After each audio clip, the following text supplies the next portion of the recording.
오늘 주의 은혜가 저와 여러분에게 함께 하시길 바랍니다. 하나님께서 저와 여러분을 붙잡아 주시고 또한 주의 은혜로 또한 진리로 여러분들을 인도하십니다. 어떤 심리학자가 이런 이야기를 했습니다. 세상에는 감옥이 있는데 그 현실의 감옥뿐만 아니라 자신의 마음 속에, 자신의 정신 세계 속에 감옥이 있다라고 표현을 했습니다. 여러분 6가지의 과목을 한번 말씀을 드리려고 하는데 그 6가지 중에 여러분은 어디에 속하는지 그런 모습이 있는지 한번 귀 기울여 드려보시기 바랍니다. 첫 번째 과목은 자아도취의 과목입니다. 그 공주병, 왕자병 뭐 이런 것처럼 한번 걸리면 말리지 못하는 그런 병이죠. 자아도취. 그래서 기준이 어디 있습니까? 나에게 있습니다. 그러니까 상대방이 내 상황과 내 감정에 내 기분에 맞춰줘야 한다라고 하는 그런 감옥에 의해 갇혀 있는 사람들이 있습니다. 두 번째 감옥은 비판의 감옥입니다. 그들의 눈에는 항상 비판만 보입니다. 상대방의 장점보다는 단점이 보입니다. 아주 민감하게 반응을 합니다. 그래서 다른 사람과 그 비판을 이야기하는데 표현이 성숙되지 못하다 보니까 다른 사람과 원수가 되는 그런 모습의 비판의 감옥이라는 것이 있습니다. 자, 세 번째 감옥은 절망의 감옥입니다.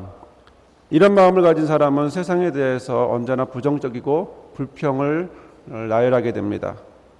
아무리 좋다고 해도 나쁜 것만 보이게 되고 그리고 좋은 것을 인정할 수가 없습니다. 그래서 항상 마음이 떨어지는 낭망하게 되는 절망의 마음을 갖게 됩니다. 자, 네 번째는 과거 지향의 감옥이 있습니다. 항상 옛날이 좋았다. 옛날이요 하면서 왕년에 내가 이랬지라고 하면서 과거를 말해주는 사람들이 있습니다. 그들에게 관심은 현재가 아닙니다. 미래도 아니고요. 오직 과거에 내가 이랬다. 옛날에 내가 많이 봉사했었지 라고 하든가 여러 가지 이런 모양의 마음을 갖는 분들이 있습니다. 다섯 번째는 선망의 감옥입니다. 자, 내가 가지고 있는 것은 좋아 보이지 않는다라는 거죠. 즉 남의 떡이 더 커 보이는 겁니다. 그러니까 아무리 보고 아무리 봐도 내 거보다 남이 더 좋은 거예요. 그러니까 내가 입은 옷보다 남이 입은 옷이 더 좋고 내가 먹고 있는 음식보다 남이 먹는 음식이 더 좋고 내가 가지고 있는 텔레비전보다 다른 집 텔레비전이 더 좋아서 집에 오면 눕는, 친구 집에 한번 갔다 오면 며칠째 못 일어나는 그런 선망의 마음, 이런 마음이 있습니다. 선망의 감옥에 갇혀 있는 사람들이 있습니다. 자, 마지막으로 여섯 번째 감옥은 질투의 감옥입니다. 남이 잘 되는 것을 보면 괜히 괴롭습니다. 남이 좋다라고 하는, 성장했다라고 하는 이야기를 들으면 괴롭습니다. 그래서 그를 어떻게 하든지 헐뜯고 싶고 내리고 싶고 그리고 일어나지 못하도록 비난하고 싶어 합니다. 그러나 이런 마음이 가득하다 보면 결국 어디로 향하냐면 자기 자신에게까지도, 그래서 자기 자신을 세우지 못하고 또 비난하고 있는 자기 자신에 대하여 괴로워하고 있는 그런 자신을 발견하게 되죠. 이렇게 6가지를 말씀을 드렸는데 여러분들 어느 마음의 감옥이 여러분과 많이 비슷하다고 보이십니까? 있으신가요? 몇 개? 1개 있다, 2개 있다.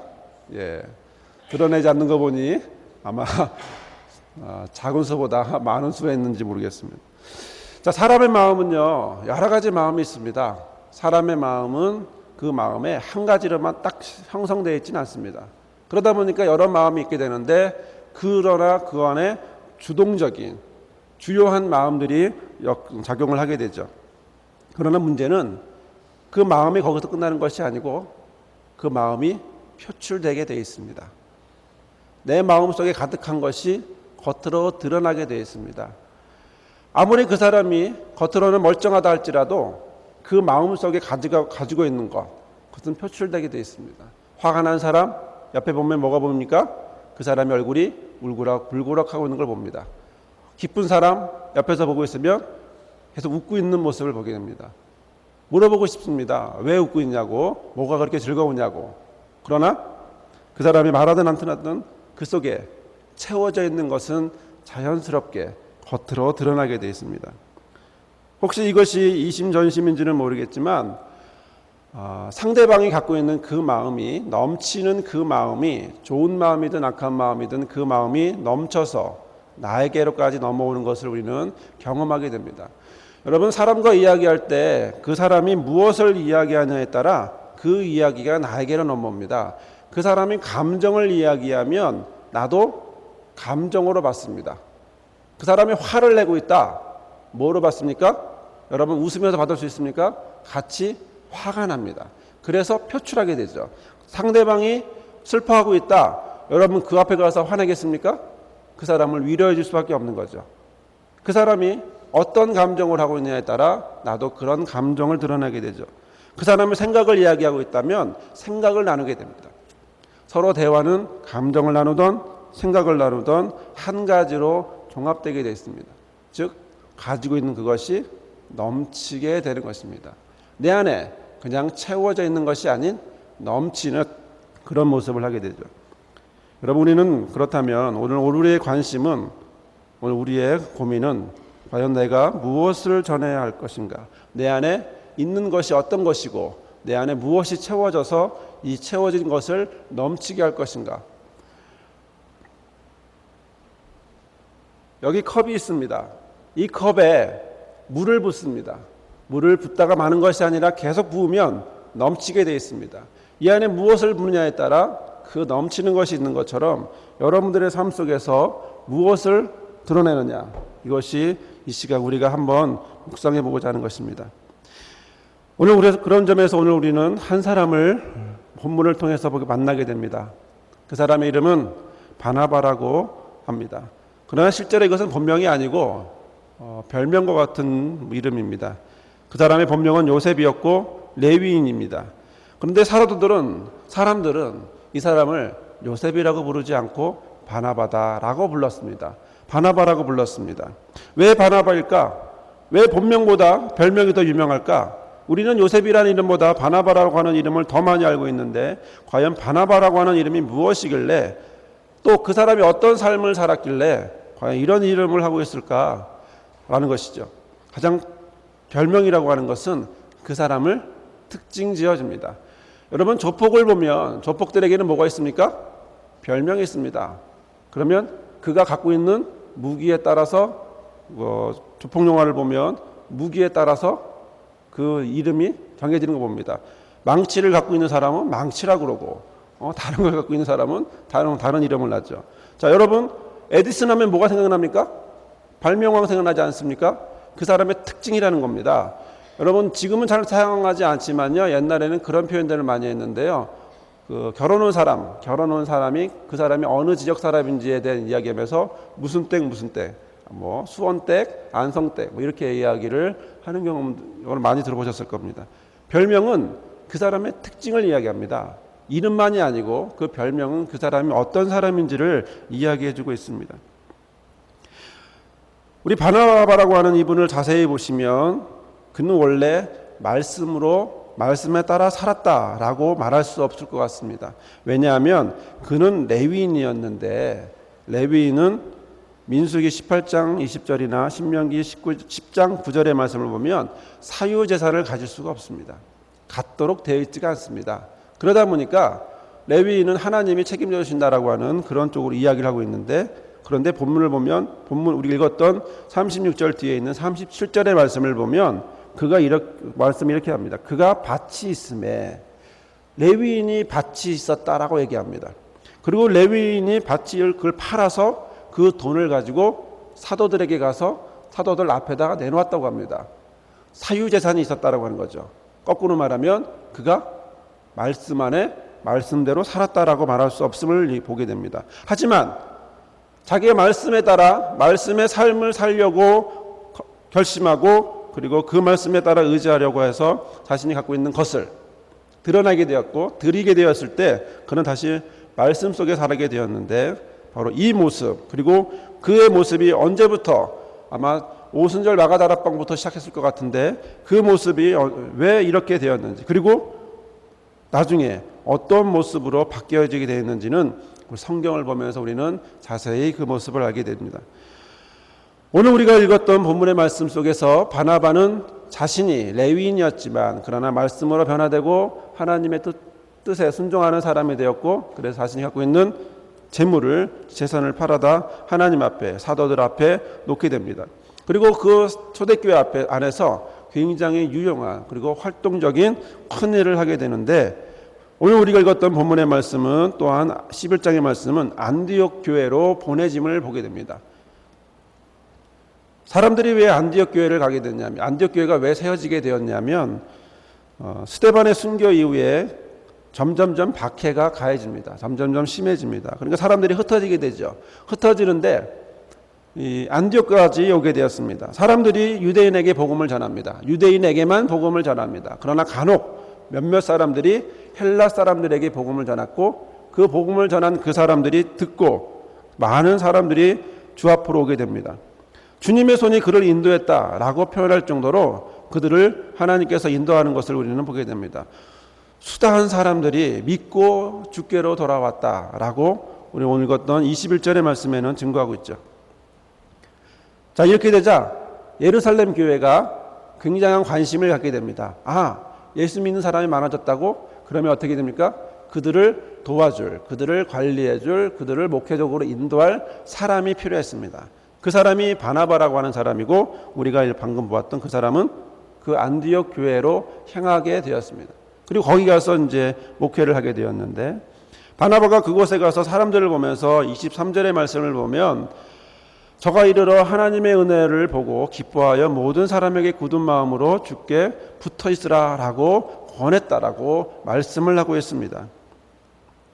사랑하는 성도 여러분, 굳은 마음으로 지금 너희들이 깨닫고 있는 그 은혜의 굳은 마음으로 붙어 있어라. 다른 데 가지 마라. 꼭 붙어 있어라. 주님께 꼭 붙어 있어라 라고 이야기하고 있습니다. 결단과 의지를 이야기하고 있고 또 이것은 자신의 마음을 드러내기도 합니다. 자신이 어떤 생각으로 어떤 경험으로 어떤 신앙의 고백이 있었는지도 드러내게 되는 거죠. 굳은 마음으로 자신이 고백하는 것입니다. 나의 신앙을 예전에는 아니었지만 그러나 주님을 만나고 오순절 마가다라방에서 주의 은혜를 경험하고 또 주의 은혜를 경험한 그가 이제는 사람들을 향하여 마음이 흔들리지 말고 오직 주께 붙어 있으라 라고 이야기를 하고 있는 것입니다. 그러면 과연 이 바나바라고 하는 사람은 어떤 사람이었을까요? 이 바나바라고 하는 사람을 세 가지로 한번 보고자 합니다. 첫째는 이 사람은 위로의 사람입니다. 위로의 사람. 위로라고 하는 것은 따뜻한 말이나 행동으로 어떤 괴로움을 덜어주는, 슬픔을 달래주는 걸 이야기합니다. 또 알아듣도록 격려해 주는 것을 이야기하죠. 자, 어원적으로 보면 이 위로라고 하는 단어는 어디서 나왔냐면 파라클레오라고 하는 헬라어에서 나왔습니다. 즉 파라, 뭐뭐 곁에 있다 라고 하는 말과 클레오, 부르다라고 하는 말입니다. 여러분, 위로하기 위해서는 어디에 있어야 합니까? 멀리 있는 사람이 위로할 수 있습니까? 아닙니다. 옆에 있어야 합니다. 옆에서 손 잡아주고 내가 네 마음 다 알아 라고 위로해주며 또 힘내, 잘할 수 있어, 지금까지 잘해왔잖아 라고 말해주는 것이 위로입니다. 멀리서? 아니요, 바로 옆에서. 그래서 파라클레오, 옆에서 위로하다라고 하는 말은 옆에서 도와준다라고 하는, 옆에서 도와줄 사람을 부른다라고 하는 바로 그런 의미를 갖고 있습니다. 그런데 이 파라클레오라고 하는 말이 넘어서 어떤 말로 바뀌었냐면 명사로 파라클레시스, 위로라는 말입니다. 또 우리가 잘 알고 있는 보혜사, 이 보혜사가 헬라어로는 파라클레토스입니다. 즉 같은 말입니다. 여러분, 보혜사가 여러분에게 어떤 역할을 하는지 아십니까? 그것은 바로 위로입니다. 여러분에게 위로를 주시는 분이 보혜사입니다. 여러분과 함께 하시면서 일어나라 함께 가자라고 말씀하시면서 여러분 옆에서 무엇을 하시는가? 위로하시는 분이십니다. 보혜사라고 하시는 분은 바로 성령께서는 저와 여러분에게 위로를 주시는데 바로 그 뜻은 보혜사 하니까 말이 어렵지 실제로는 위로자, 위로하시는 분, 바로 우리의 마음을, 우리의 삶의 모든 것들을 내가 낭망하고 절망하고 쓰러지고 아까 같이 6가지의 다른 어려운 마음을 갖고 있을지라도 그러나 보혜사라고 하는, 위로자라고 하는 성령이 바로 함께 하신다라고 하는 것이죠. 바나바의 삶을 보면 위로할 때 필요한 사람이, 위로가 필요한 사람에게 달려갑니다. 우리가 읽었던 본문의 말씀을 보시면 우리 바울에게 찾아가는 것을 볼 수가 있습니다. 바울에게 거리는 160km 정도 떨어져 있습니다. 안디옥에서 다소까지 160km. 이 거리를 달려갑니다. 그리고 지금 복음을 전하다가 잠시 낙심하고 있는, 또 재충전하고 있는 바로 바울에게 가서 그에게 권면하고 그를 세워서 일으킵니다. 그리고 다시 같이 와서 안디옥 교회를 같이 섬기게 되고 1년 정도 그들과 함께 무리를 가르치는 역할을 하게 됩니다. 바울의 역할은 그들을 가르쳤고, 바나바는 그들을 위로해주며 안아주었습니다. 이 바나바라고 하는 이름의 뜻은 위로의 아들이라고 하는 뜻입니다. 위로하는 사람. 우리는 권위자라고 표현했는데, 이 권위는 누르는 권위가 아니고 위로한다라고 하는 권위입니다. 위로자, 정확히 표현하면 위로하는 사람이라고 하는 뜻인데, 위로의 아들 바나바라고 하는 이름을 갖게 되었습니다. 또 필요할 때는 언제라도 도움을 주기 위해서 달려가는 모습이 됩니다.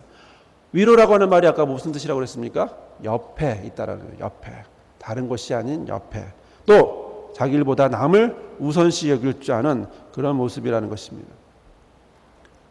여러분, 위로를 많이 받으십니까? 여러분, 다른 사람들에게 위로를 많이 주십니까? 본질적인 위로는 어디서 올까요? 바로 하나님의 은혜 안에, 위로의 하나님이 그 위로를 바나바가 경험하게 되었고, 그리고 경험한 그 위로를 바나바는 다른 사람에게 자신의 은사에 따라 전했던 것입니다. 두 번째로, 바나바는 착한 사람입니다. 자, 세상에서는 착하다라고 말하면 지금은 좋은 뜻이 아닙니다. 지금 착하다라는 말은 손해보는 사람, 다 뺏기는 사람, 이런 의미를 갖고 있습니다. 아, 쟤는 착해 라고 말을 하면 쟤는 인격적으로 훌륭한 사람이야가 아닌 낮은 사람이야, 다 괴롭힐 수 있는 사람이야, 심하게 말하면 멍청한 아이야 라고 이야기할 때도 있습니다. 하지만 성경에서 말하는 이 착하다라고 하는 표현, 특히 이 바나바에게 썼던 이 착하다라고 하는 표현은 아가도스라고 하는 말입니다. 놀랄만하다, 경탄하다, 너무나 훌륭하다, 훌륭한 사람이다라는 것입니다. 번역을 착하다라고 했지만 인격적으로 최고다라는 것입니다. 더 이상 말할 나위가 없습니다. 사람과 사람이 만나는 것은 인격입니다. 사람과 사람이 만나면 서로에게 가면이 있는데 그 가면을 인격이라고 합니다. 페르소나라고 하죠. 그런데 반대되는 말로 인격이 힘든 사람은 뭐라고 얘기하냐면 인격 장애자라고 얘기하죠. 근데 영어로 보니까요, 인격 장애를 영어로 보니까 personality disorder라고 얘기합니다. 그러니까 disorder, 질서가 없다라는 거죠. 그러니까 인격의 질서가 깨졌다라는 의미를 갖고 있습니다. 즉 인격 장애라고 하는 것은 표출이 깨진 질서, 깨어진 인격을 드러낸다라고 하는 의미를 갖게 됩니다. 훌륭한 인격은 예상할 수 있습니다. 여러분, 우스갯소리지만요, 부대에서 가장 훌륭한 고참이 누군지 아십니까? 안 때리는 고참일까요? 부대에서 가장 훌륭한 고참은요, 예상할 수 있는 고참입니다. 내가 이렇게 하면 이 고참이 나를 혼내겠다. 아, 내가 이 정도까지 하면 혼나지 않겠다라고 하는 예상할 수 있는 사람을 우리는 그 부대에서는 훌륭한 고참이라고 표현합니다. 왜냐하면 기준이 없거든요. 어떤 사람은 자기가 기분 좋으면 마냥 좋고, 자기가 기분 나쁘면 아무리 잘해도 내려버리는, 그러다 보니까 인격 장애가 있다라고 하는 것을 우리 속으로 생각하게 되죠. 깨어진 인격을 보게 되죠. 훌륭한 인격은 질서가 있습니다. 틀이 있습니다. 그리고 그 틀은 성경적이어야 합니다. 다른 세상적인 기준보다도 남들이 인정할 수 있고, 또 성경에서 말하는 그런 모습, 즉 그래서 모든 사람을 통해서 저 사람은 착해, 즉 아가도스한 사람이야. 그런데요, 놀라운 사실은 이 아가도스를요, 아무한테나 사용하지 않습니다. 누구에게 사용하냐면 하나님에게 사용하는 말입니다. 선하신 하나님, 선한 목자라고 할 때, 선한 하나님이라고 할 때 이때 아가도스를 사용합니다. 즉 누구와 같은 인격입니까? 하나님과 같은 인격입니다. 바나바의 인격은 착한 것, 세상에서 말하는 착한 것으로 끝나는 것이 아니고 하나님과 닮았다라고 하는 것입니다. 하나님과 똑같은, 하나님의 성품을 그대로 받은 사람이라고 하는 것입니다. 저와 여러분이 이러한 모습 되기를 바랍니다. 세 번째는 바나바는 믿음과 성령이 충만한 사람이라는 것입니다. 충만하다, 플레레스, 넘친다. 방금 보았던 컵이 잔에다가 물을 부으면 넘치는 것처럼 무엇이 넘칩니까? 성령이 넘칩니다. 믿음이 넘칩니다. 바로 이 넘치는 모습이 있어야 합니다.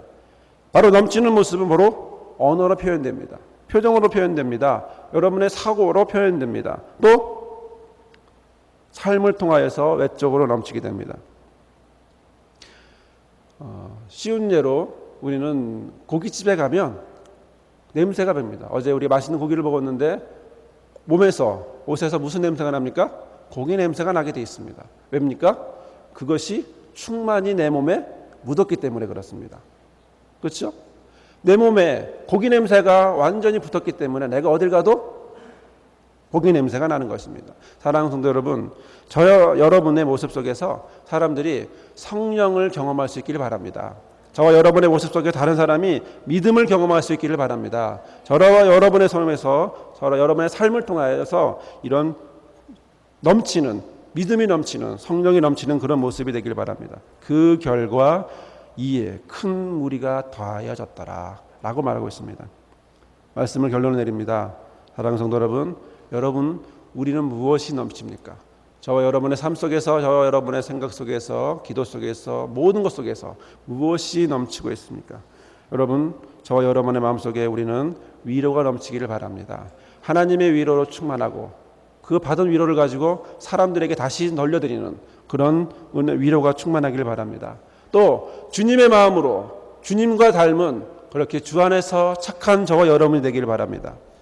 믿음으로 충만한, 성령으로 충만한 저와 여러분이 되기를 바랍니다. 위로도, 착함도, 성령도, 믿음도 다 누구의 것입니까? 하나님의 것입니다. 우리의 것이 아닙니다. 하나님의 것으로 채워지고 그 채워진 그것이 잔이 넘쳐서 바로 넘치는, 충만해지는 것을 보게 됩니다. 여러분, 어디에 이 충만한 것을 사용하시겠습니까? 여러분, 교인들 간에 서로 충만한 은혜를 나누시길 바랍니다. 교인들 간에, 또는 교사들은 어린이들에게, 또한 구역장은 구역들에게, 구역원들에게, 그리고 가정에서는 가족들에게, 그리고 직장에서는 동료들에게, 지역에서는 지역 주민들에게 여러분들의 충만한 위로가, 여러분들의 충만한 착함이, 여러분들의 충만한 믿음과 성령이 함께하기를, 넘치기를, 그래서 주님의 것이, 내 것이 아닌 주님의 것이 넘치는 저와 여러분이 그런 삶을 사시기를 주님의 이름으로 축원합니다. 기도하겠습니다. 거룩하신 하나님, 우리에게 위로를 주심을 감사합니다. 우리에게 은혜를 주심을 감사합니다. 우리에게 진리를 주심을 감사합니다. 또한 바나바에게 주신 위로를 주심을 감사합니다. 바나바에게 허락하신 착함을 주심을 감사합니다. 주님, 바나바에게 허락하신 믿음과 성령이 충만하게 하심을 감사합니다. 내 안에서 주의 것이 넘치게 하여 주옵소서. 나의 것이 아닌, 어렵고 힘든 모습이 아닌 하나님, 주여 연단되고 훈련되고 나아가서 장성한 분량에 이르기까지 나아가서 하나님의 것, 하나님의 것이 우리의 삶 속에서 드러나는 우리 모두가 되기를 원합니다. 주께서 이런 모습 되기를 도와주시고 인도할 줄 믿고 우리에게 보혜사를 주신 하나님께 감사하며 예수님의 이름으로 기도드립니다. 아멘.